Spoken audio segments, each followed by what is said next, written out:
Hello, and welcome to Character Class. Today, today I would like to talk about table etiquette for game masters.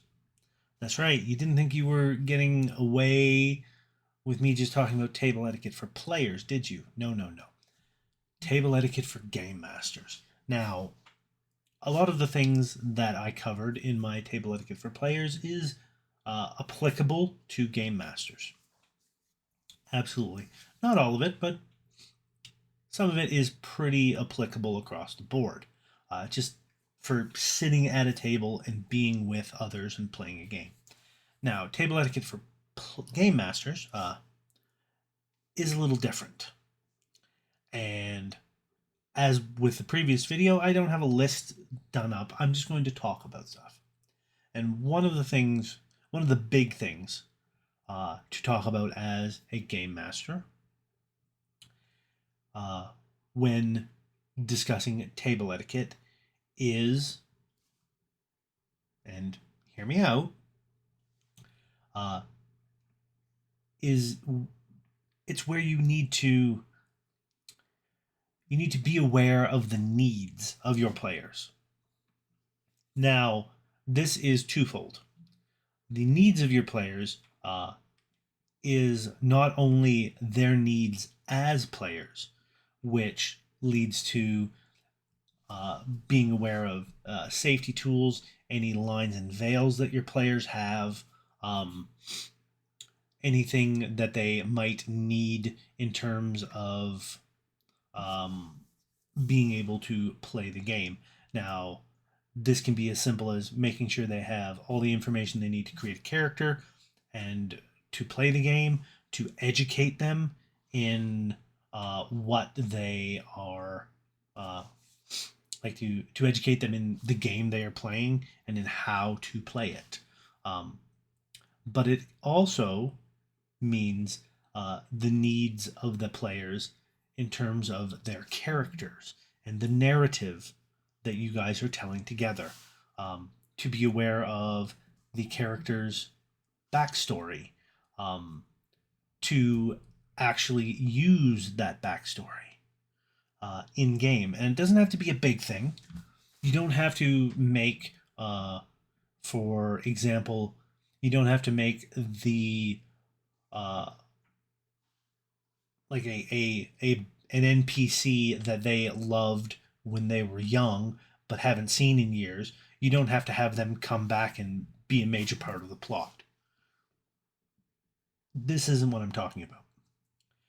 I'm just saying be aware of their backstory and where they've been, what they've done, the friends and family that this character may have, so that you as the GM have all these little tools of all of this backstory and these friends and families that you can then use in game at any point in time, in big ways and in small ways, to draw that character in to the story that everyone is telling even more, um, which in turn will draw the player into the game.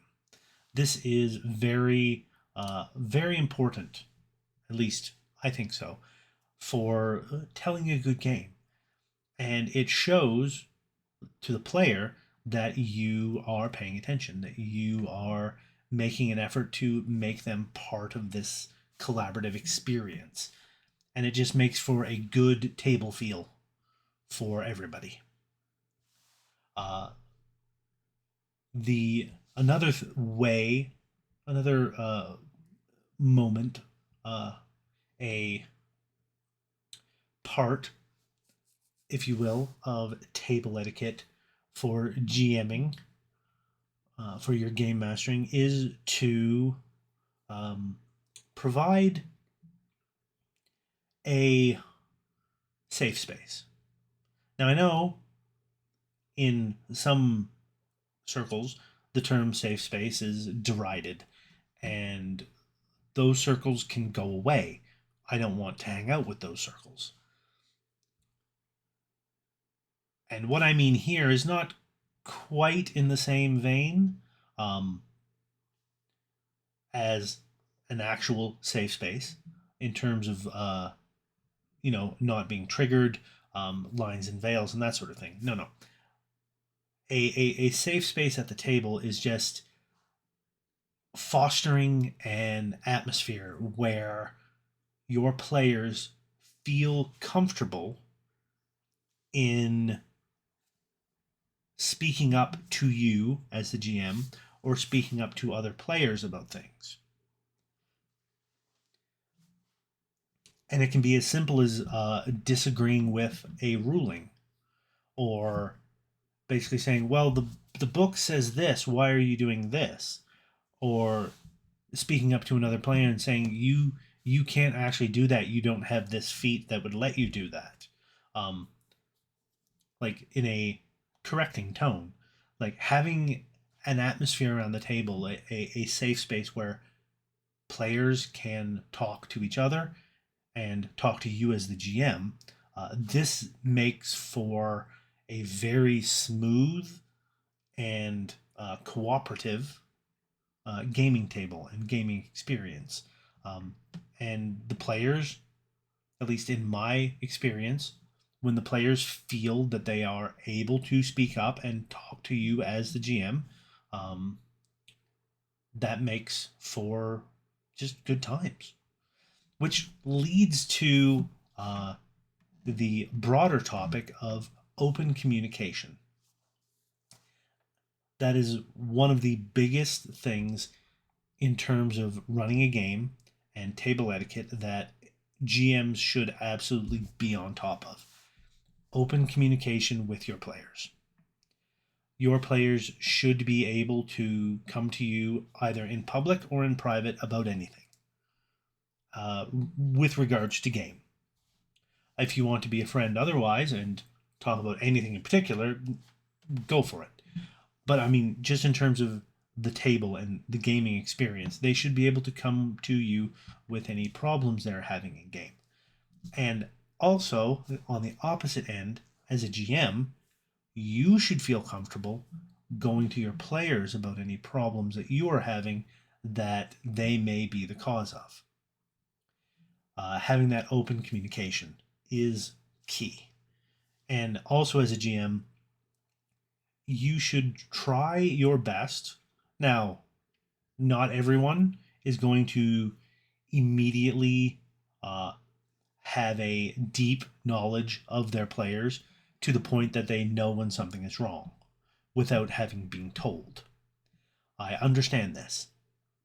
Uh, but if you do have this knowledge and are able to pick up on uh, nonverbal cues among your players that something is wrong, you can either message them privately, uh, call a break and talk to them privately about it, find out what the problem is. See, this type of open communication and allowing yourself to be open to communication uh, will help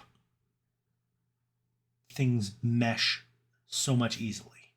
And people, GMs especially, can fall into this trap where they're playing a game and they're getting into the groove of it and they don't want to stop. They want to keep barreling ahead to get to the end of it because if they feel like if they stop, well, that's going to ruin the immersion and ruin the scene. And I'm here to tell you, yes, it might do that, but so what? So what? You do not have to have perfect immersion. It is better to have your players be invested and healthy and happy and enjoying themselves than it is to have perfect immersion. When they are talking about game afterwards, either immediately or 3 months or 6 months or a year down the road, however long they are talking about the game that they have played with you, they are not going to be extolling how immersed they were in it. They are just going to tell the story of what happened and how much fun they had. Forsaking somebody's well being for the sake of immersion is not even an issue. It's not even a question. Immersion can go pound sand. And as a GM, it is your responsibility at the table to keep an eye on this, to make sure your players are having a good time.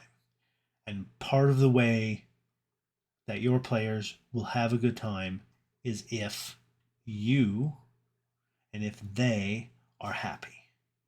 If they are not feeling bullied by one of the other players. If they are not feeling bullied by you in your role as a GM. If you create a space where everybody is welcome and everyone feels welcome, then they will have a good time and they will enjoy themselves. What else is there to talk about in terms of GM etiquette? Table etiquette for the game master. What is there to talk about? There is also the idea of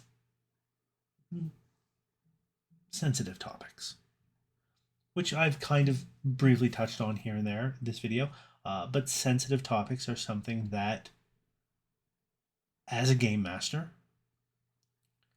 I have found that it is better to, especially if you are not sure about how players might react to things, to literally go to them and say, I'm thinking of introducing a scene this session involving this. Are you okay with it? Now, I understand some game masters like to have surprises in their game, and that's fine. If you want to spring things on your players completely out of the blue, I would say, in my opinion, it is best to know your players extremely well before doing that. Because if you know your players extremely well, you will know if they will be okay with that. Otherwise, if you're going to bring up a topic that might be a problem or might be uncomfortable or triggering for someone, ask beforehand. Will this spoil the surprise? Yeah, a little bit. But that's okay. Because nothing is more disruptive to a game than starting in on a scene and introducing a troublesome or triggering element and having someone be triggered by it. Like that will not only disrupt game, but it will disrupt people. And that's the more important part. So if you don't want to have this happen, ask ahead of time. And then you'll be able to either not use it or adjust accordingly. What else is there?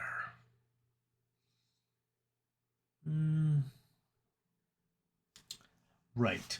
One more thing in terms of table etiquette that I think a lot of game masters should be aware of. And that is consistency. Consistency at the table is everything. It doesn't matter if you are running a game rules as written or running a game with a bunch of house rules. Consistency is key to leading to less argumentative interactions. Because as long as you are consistent with what you do,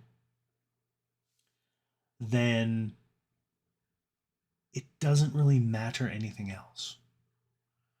As long as you are consistent in how you rule things and how you are fair. Because if you are ruling in favor of one player specifically, and yet another player is always getting ruled against, even though they're kind of wanting to do the same thing, you're not being consistent. You are favoriting one player over another, and that will come across. Now, if you are favoring one player's suggestions sometimes and shooting them down sometimes and doing the same to all the other players, you're letting them have moments, you're favoriting some of their suggestions and shooting other ones down, then you're being consistent and no one feels like they're getting picked on or somebody else is getting an advantage, which is, you know, what you want. A lot of this video is basically just be fair and be nice to people. Amazing, isn't it? But that consistency also goes towards when you, as the game master, break the rules. Because I have had moments where I've wanted, like somebody has suggested trying to do something, and the rules don't specifically um, say that you can do it. The rules say this spell doesn't exactly do that. One example is they wanted to, a group of mine wanted to have an effect where they materialize coins out of nowhere. And one of them could do a gate spell, which basically is it like connects 2 points so that you go in one, you come out the other. It's the portal thing. But they had the idea of wanting to do it and have like one gate in one location where they put stuff in and have multiple smaller gates that the stuff getting put in was getting divided and coming out these multiple smaller gates. And the spell from 5th edition D&D doesn't do that. It's like one place, one place. However, I, as the GM, thought this was a really cool idea and helped the scene overall. So I said, you've come up with a way to do this. You can only do this for non-combat reasons.